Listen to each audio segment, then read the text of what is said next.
बुन्टी कहाँ गएकी होलिन् त? बुन्टीले अब के गरिन् त? अनुशासनमा केही कुराकानी गर्नेछ त्योभन्दा पहिला हजुरहरूलाई बुन्टी चाहिँ एकदम मनपर्छ भने त्यसको लागि अवश्य पनि एक लाइक र सब्सक्राइब गर्नुहुन्छ भन्ने आशा राख्दै आजको मेन विषयतर्फ लागौँ।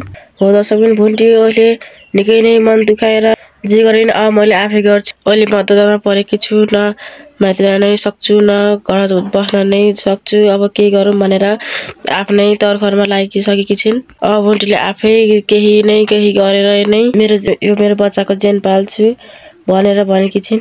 बुन्टीले यति दुःख सहिन् कि कति सहिन् तर अहिले भने बुन्टीलाई निकै नै सहन नसक्ने गरी दुःख दिएपछि, गलत आरोप लगाएपछि बुन्टीले नै अहिले आफै आफ्नै बाटो गरेरै खान्छु, म कसैको निर्भरमा रहन्न भनेर आफै आफ्नो बाटो लागेकी छिन्। अब बुन्टी केही न केही गरेर ठुलो मान्छे बन्नुपर्छ र गोविन्दालाई पश्चाताप गराउनुपर्छ भन्ने त्यतिले कलममा बुन्टीले नभुल्नु भन्दै म यहाँ बिदा हुन्छु। हस्, धन्यवाद।